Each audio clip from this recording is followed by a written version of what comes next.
Alors, on va essayer de voir, B'siyata Dishmaya, un passage, une phrase très célèbre de Bakama'in Bet Amud Aleph, et qui s'inscrit aussi dans la période dans laquelle nous nous trouvons. Rava a interrogé Rav Nachman sur une halakha, quelqu'un qui a été Gonev, Shor Shel Shutfi, Noda Le'echad Mehem, est-ce qu'il doit payer Arba Vachamisha, Chatzae Bakar, au Shutaf à qui il était kofer ou pas? Et on nous dit que, alors au début il lui a répondu, il lui a donné une réponse, après il lui a dit, les tzafra bale chamisha bakar, va filu chamisha chatzae bakar. Au début il lui a dit non, après il lui a dit oui. Pourquoi alors je t'ai pas donné cette réponse? Be'urta, la veille, de lo achli bisra de Torah, parce que je n'avais pas mangé de la viande de bœuf. Alors, c'est sûr qu'il y a des sodotes. Monsieur Cohen, vous avez tout à fait raison, il y a des sodotes. Mais on va essayer de goûter un petit peu au pshat. Rachid dit lo achli bisra de Torah, lo digdakti ta'amo shel davar. Ça veut dire que de la même façon que il y a bisra de Torah, c'est l'essentiel du repas. Alors, il y en a pour qui la Torah, c'est leur nourriture. Ils n'ont pas à se dire, quand ils comprennent bien la chose, c'est pour eux, ils ont le sentiment d'avoir mangé la viande de bœuf. Bisra de Torah. Là, il était resté sur l'apéritif. Il n'avait pas rentré dans la profondeur de la chose. Ça, c'est le pshat de Rashi. C'est quoi elle? Ça va mieux. Attention, tu ne dis pas comme ça. Rachid dit ce qu'il dit. Donc, ça veut dire que c'est imagé. Je n'ai pas pris un bon repas. C'est-à-dire, c'est quel le repas? Ouais, on trouve dans la Gemara aussi, dans Masechet Menachot, que il faut que les choses aient du goût, qu'on mette du sel sur les corbanotes, comme le goût qu'on éprouve de l'étude. Ouais, ça veut dire, c'est pas que la référence, c'est ce qu'ils mangent, ouais, ce qu'ils goûtent vraiment. Ouais, il faut avoir les vraies papilles gustatives. Pas les papilles gustatives superficielles, les vraies papilles gustatives. Donc lui, quand il étudiait une belle sugia, et quand il avait bien compris, il avait bien été mahamik, alors pour lui, c'était semblable à un repas de viande de taureau. Ça, c'est Rashi. Tosfot, il dit, Kipshuto. De l'achli basra bisra de Torah, sharoui beta'anit aya. Il était sharoui beta'anit. Donc c'est au sens propre. C'est pas figuré comme Rashi, c'est au sens propre. Et de l'achli bisra de Torah, il est sharoui beta'anit. Il était dans le jeûne. Quand il était dans le jeûne, il n'était pas suffisamment... il n'avait pas l'énergie mentale pour descendre dans la profondeur des choses. Ça, c'est de l'achli bisra de Torah. En réalité, ça, c'est l'un des soucis les plus grands de tous les chachamim, c'est tout mettre en pratique pour acquérir une clarté d'esprit. La clarté de l'esprit. Il y a marqué, et donc, ce qui offre une clarté d'esprit, c'est bien se nourrir d'une certaine façon pour avoir, pas trop, mais bien, pour avoir donc les ressources nécessaires pour réfléchir avec clarté. L'achli bisra de Torah, il y a marqué la Gemara dans Masechet Psachim, même tête à Moudbet. Am haaretz asur le'echol basar. Monsieur Cohen, qu'est-ce qui vous fait rire? Am haaretz asur le'echol basar. Il n'a pas le droit de manger de la viande. La Gemara nous dit comme ça. Un am haaretz n'a pas le droit de manger de viande. Pourquoi? Méadrine. On parle évidemment de méadrine. Pourquoi? Parce que, qu'est-ce qui permet à un animal de manger un autre animal? Un animal de manger un autre animal. C'est-à-dire, tout ce qui permet de manger de la viande, c'est c'est-à-dire qu'elle fasse partie de nous, et l'homme qui a un ascendant qui est supérieur, alors il peut manger. Parce qu'en se nourrissant de viande, il lui donne un nouvel élan, un nouveau niveau. Mais lorsque il est peut-être des fois inférieur à l'animal, alors tu as le droit de tuer pour manger et la descendre, ça tu n'as pas le droit. Bisra de Torah son tikkun, c'est quand ça vient donner de l'énergie au contraire, pour mieux comprendre les choses, pour avoir une clarté d'esprit. Et lorsqu'il ne mange pas Bisra de Torah, il n'était pas dans ce matzav. Il est marqué dans le Shulchan Aruch, Siman Tav Kuf Ayin Aleph, que Talmid Chacham eno rashai leshev beta'anit.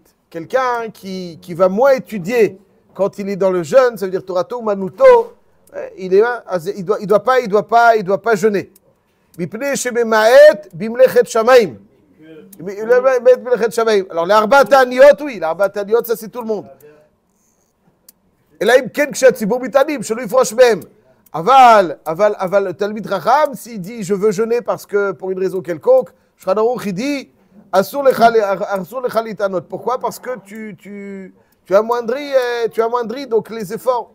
Donc ça veut dire au contraire, l'énergie positive qu'il dégage à travers sa nourriture, son étude, donc la nourriture qui va le nourrir, c'est mieux que la kedusha qui va dégager donc avec le jeûne.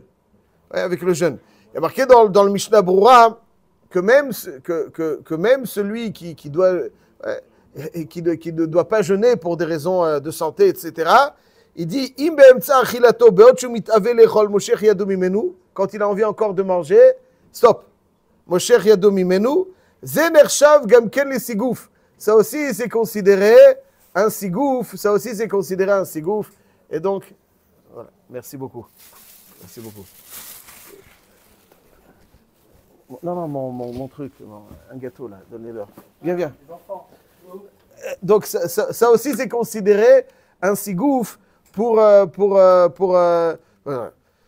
Pendant la période des Shovavim, alors les Mekoubalim surtout, ils jeûnent, n'est-ce pas, par la des Shovavim, ils jeûnent. Alors, il y a Tani Dibour, c'est Tani Dibour, mais il y en a qui jeûnent, c'est-à-dire d'après les Mekoubalim, si on ne jeûne pas, c'est pas bon, ça veut dire qu'il faut faire des jeûnes, même pas seulement lundi et jeudi. De Baba Saleh. Ah, voilà, c'est alors, attendez. Alors, Mamash, c'est l'homme par excellence qui illustre. Il a dit, ouais, j'ai pas pensé à ça. Baba Saleh, c'est l'homme par excellence qui illustre ça. Ça veut dire que aucune énergie était gâchée. Toute énergie était Mamash transformée en Kedusha. Par rapport à Shulchan Aruch, s'il n'avait pas jeûné, il aurait été encore plus haut ou pas? Non, pas du tout, parce que pour certains, le jeûne, c'est-à-dire la majorité des gens, s'ils jeûnent, ils sont pas de bonne humeur. Et donc, ils sont pas d'énergie. Mais il y en a qu'au contraire. Lui, il jeûnait jusqu'à Erev Shabbat. Donc, c'est Erev Shabbat. Il était habitué. Pour lui, c'était... Al-Kol Panim, et pendant la période de Shovavim, il y en a beaucoup qui disent qu'il faut jeûner, pas simplement lundi et jeudi, il faut jeûner presque chaque jour. C'est pas pachout. Alors, il y a un biur halacha dans Siman Tav Kufayin Alev qui ramène un shla kadosh beshem Sefer Haredim au nom du Arizal. Il dit Kol ma shetimtza besigufim lo nizkiru la mishen amalo batorah. אבל מי שתורתו אומנותו ויודע דעת ויראת השם לא יחלש ולא יתבטל מלימודו. Il doit pas jeûner parce que il doit s'isoler un jour, il doit s'isoler de temps en temps, parler avec Akadosh Baruch Hu, la hitbot des doutes, elle est déjà marquée ici dans le Harizal. Ou ken ze katav chaye adam. Le chaye adam il dit comme ça. D'afilu al averot yedouim, les averot connus. voir ברוקח שצריך להתענות לכפרה כמה ימים, אם תלמיד חכם הוא ותורתו אומנותו, אפילו בזמן הזה לא יסגף עצמו כל כך. Ça veut dire qu'il faut pas, il n'a pas besoin de jeûner tellement. רק שישוב לפני השם בלב שלם ויבכה בקירות ליבו וללמוד יותר מאשר היה רגיל. Il faut rajouter quelque chose. Ça veut dire pendant les Shovavim, on doit jeûner. As quelqu'un qui jeûne, il est matov. S'il ne jeûne pas, il doit rajouter quelque chose qu'il n'avait pas l'habitude d'étudier. Qui a Torah, hi mikve tahara, venimshal le'esh. V'chol asher yavo ba'esh, ba'esh yuva v'taher. V'imet b'chol ta'anugim. Ça veut dire amoindrir ce qui n'est pas nécessaire pour l'équilibre psychologique et rajouter donc quelque chose. Ça, c'est véritablement celui qui jeûne, il est matov. Celui qui ne peut pas jeûner parce qu'il va moins étudier, alors aval al-kol panim, sheloye, dans tous les cas, il rajoute un petit peu quelque chose dans le limoud. Il y a quelque chose à rajouter. Et il dit aussi que Vishmor Shabbat bechol pratea v'digdukia. Le Shmirat Shabbat, c'est un tikkun à toutes ces erreurs. Et donc ça, c'est al-kol panim, ça c'est le amal à Torah. Faire un effort. J'ai envie de faire un effort. Faire un effort, encore une fois. Et ça, c'est le Bisra de Torah. Le Bisra de Torah, à savoir la clarté de l'esprit, qui lui permet donc de transformer cette énergie. Et cette énergie, quand elle est bien utilisée, et qu'elle doit être utilisée, alors elle génère des fois plus que ce que le ta'anit. Plus que ce que le ta'anit. Si quelqu'un il peut étudier à 100% et ça, alors celui qui n'est pas capable, effectivement, pour lui, donc ça génère plus de kedusha. Tout cela se rattache à notre donc le souci constant des chachamim d'avoir le beirut adat et donc bisra de Torah, ce qui va générer donc cette énergie mentale pour pouvoir faire l'effort. Tout le monde connaît l'histoire du Taz. Vous connaissez l'histoire du Taz avec le bar, qui est ramené dans plusieurs livres. Le Taz, c'était le gendre du bar.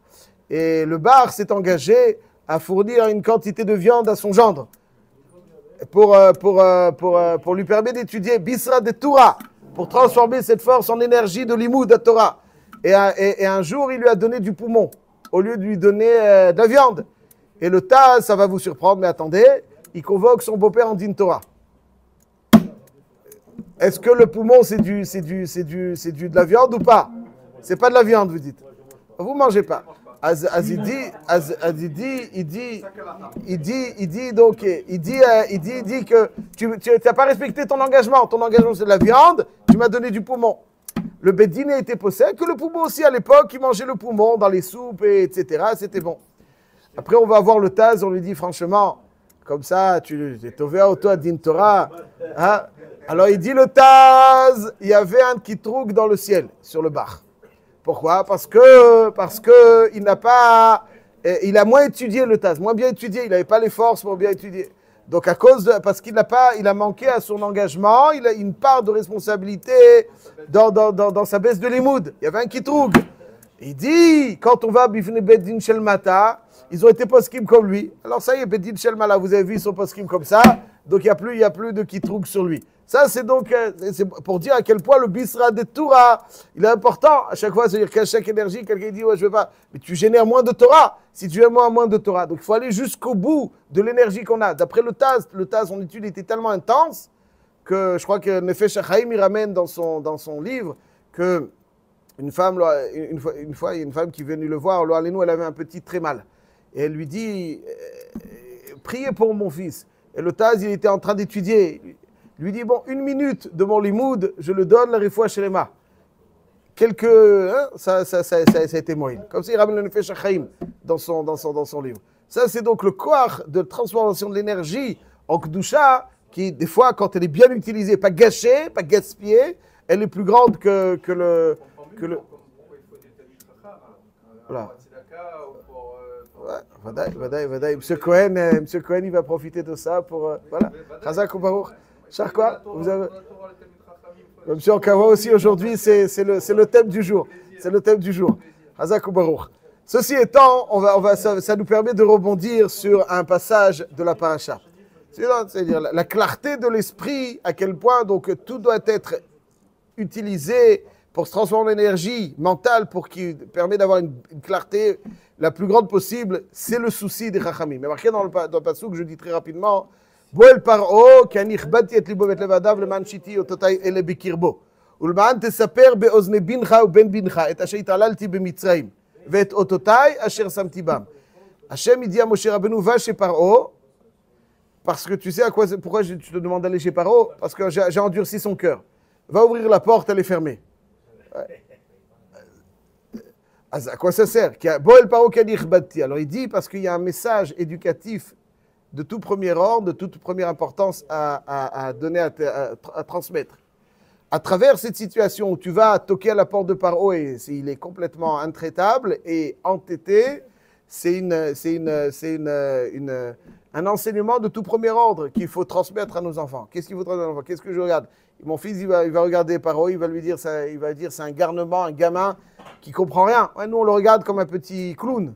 Ouais, il reçoit des claques, il reprend. Qu'est-ce qu'on doit transmettre à nos enfants? Il dit, le Rambam de Ilchot Tshuva, Perek Vav, un grand chidouche, il dit que, en réalité, dans la Tshuva, il y a plusieurs niveaux. On voit des fois des gens qui sont capables, même à 70 ans, de faire une Tshuva et de tout réapprendre. Ouais, de tout réapprendre, allez, etc. Donc, il y a un dit que on lui donne, on l'aide. Ouais, comment on l'aide? Hachem, il donne le courage. Il donne le courage. Quelqu'un, il va métamorphoser sa vie. Il avait l'habitude d'aller au cinéma, il ne va plus au cinéma. Il avait l'habitude de manger je ne sais quoi, il ne va plus manger je ne sais quoi. Comment? Ouais, ça c'est une siyata d'Ishmaya. Hein, c'est une siyata. Que vous dites, Rabbi Moshe? Hein? Tout ça, c'est un courage splendide. Abal et taher, mesayin beyado. Hachem, il injecte. Pas tout le monde est zoché à ça. Pas tout le monde est zoché à ce courage. Pas tout le monde est zoché à ce courage. Pas tout le monde. Ça, c'est un cadeau d'Hachem qui donne ce courage et qui permet à un homme de métamorphoser sa vie. C'est le plus beau cadeau qu'Hachem peut offrir à un homme dans sa vie. Un des plus beaux cadeaux. Il y en a qui n'ont pas ce cadeau. Et il dit donc, tout leur paraît trop difficile. C'est dur, j'arrive pas, j'arriverai pas. Tu dis j'arrive pas, prie Hachem pour qu'il te donne le courage et les forces. Ça, c'est celui, des fois, dans certains chataïm, il y a marqué En maspikin biyado la sotchouva. C'est quoi En maspikin biyado? On ne lui donne pas les forces et le courage nécessaires pour faire tchouva. Et donc, tout lui paraît trop difficile. Si tu avais le cadeau d'Hachem, tu aurais eu le courage. Le Rambam nous dit dans Perkvav Milchot Tchouva qu'il y a un troisième niveau. Celui où l'homme ne voit plus du tout à quel point il est dans le faux. Il dit que lorsque quelqu'un exagère dans certaines erreurs, la punition qu'Hachem va lui infliger, c'est plus être capable de voir à quel point il est dans le faux. Il ne voit plus. Il dit que c'est ça Paro. Paro, il a exagéré. Donc Hachem demande à Moshe Rabbeinu, va le prévenir. Il va refuser. Comme si donc il a le regard totalement obstrué, il n'est plus capable de voir avec lucidité à quel point il va droit vers l'abîme. Et ça, c'est un message que tu dois transmettre à tes enfants. Des fois, qu'est-ce qu'il faut que je dise à mon enfant? Je lui dis, écoute mon fils, dans la vie tu vas réussir, qu'est-ce que pour toi, quel est le paramètre qui va te permettre de réussir? Tu es intelligent? Tu as le sens... tu as le sens. Je ne sais pas si ça suffit le ratson. Le ratson, c'est un moteur. Il faut savoir se diriger. Qui est-ce qui dit que tu vas prendre les bonnes directions? Est-ce que tu as un quotient intellectuel élevé? Non, tu as des gens qui sont brillants en maths et qui ont 0 dans la vie. Alors, qu'est-ce qui te permet c'est l'inspiration qu'Akadosh Baruch Hu va te donner. Si tu as l'inspiration d'Hachem, c'est ça qui te dirige. Si tu n'as pas d'inspiration d'Hachem, tu vas droit dans le mur. למען תספר באוזני בנך ובן בנך את אשר התעללתי במצרים. למען תספר באוזני בנך. Regarde Paro, il est intelligent Paro. Quoi, c'était le président de la superpuissance de l'époque. Et il a été dans le mur complet. Il est bête? Non, il n'est pas bête. Hachem, tout simplement, ne lui permet pas de voir. Et il dit le Rambam que même David Ameler craignait d'avoir exagéré dans un domaine et qu'Akadosh Baruch Hu lui offre plus cette inspiration. Il dit David Amelech, Oreni Hashem darkecha, oriente-moi, Aler bamitecha pour ce que je vis. Parce qu'il a peur que même dans une facette de son quotidien, Paro c'était dans l'extrême, pour nous, on n'est pas, Baruch Hashem, loin de là. Mais même une facette de notre quotidien peut être obstruée et ne plus voir à quel point on est dans le faux. C'est pour ça que sans arrêt, il faut lever les yeux au ciel et pas se dire, je suis intelligent, j'ai le charisme, j'ai la volonté, je réussirai parce que j'ai truc. Si tu n'as pas l'inspiration d'Hachem, la première chose qu'on demande à Hachem dans la Hamida, Simon, Ata chonen adamdat, c'est toi. C'est pas que Ata chonen au présent. Ata chonen, pas chananta quand je suis né. N'est-ce pas? Ata chonen adamdat. Umlamed lenoshbina. Chonenu. Maintenant, parce que si tu ne me donnes pas maintenant, je verrai rien. Ça, c'est donc le yesod, et ça, c'est l'énergie mentale qui dépend de la nourriture idéale, mais aussi de la tfila pour qu'Akadosh Baruch Hu nous offre toujours la clarté, la lucidité qu'il faut pendant la vie. Est-ce que tu connais un zagag? Non, de ce valorisme. Ils ont même pas mis pour les Louis Nishmat. On va les dire.